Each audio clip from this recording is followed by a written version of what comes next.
Could you please introduce yourself? I'm Dan Ellsberg.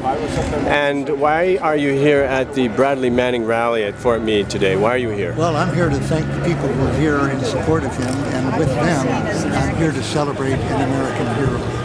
And a hero of the First Amendment and of freedom of the press, freedom of speech and of thought. I think Bradley Manning has really stood for that all his life, as I read his accounts of him.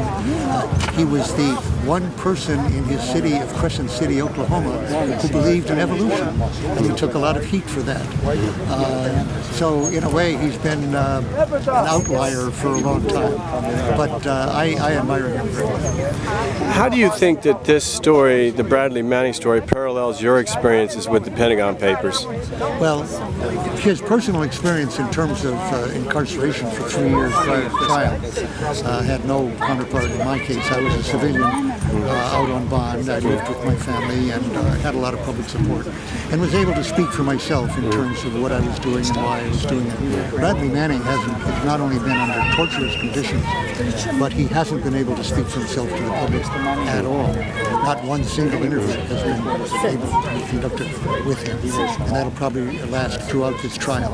So it's up to us to spread his message, and I think his message is the reality of this brutal war that we've been conducting for a dozen years now, the various wars and the wars that lie ahead, and to warn us against believing our government for the last year on why we should get into war. Do you think that Bradley Manning has a chance of an acquittal? No, I haven't seen any indication from his judge. If she were prepared to acquit him, I think she should have dropped the charges earlier, dropped this ridiculous aiding and comfort to the enemy charge, and dropped all charges on the grounds of government misconduct against him up till now, 2.5 months of solitary confinement. Her response to that brief was to take 12 days off his possible life sentence. So I don't expect much reasonable response from this judge. Let me ask you, do you... We're going to move him more into the shade.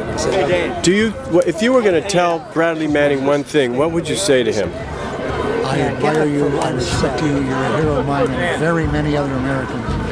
You did the right thing, and whatever comes of you, you should be gratified that you saved Americans in Iraq from continued presence there and from dying, and you saved many people in Iraq but elsewhere from harmful harm by Americans by exposing the reality of what you did. You've achieved what you wanted, and it is worth a life. We have one life to give, and he used his for it. Thank you, Mr. Ellsberg. We're going to move you a few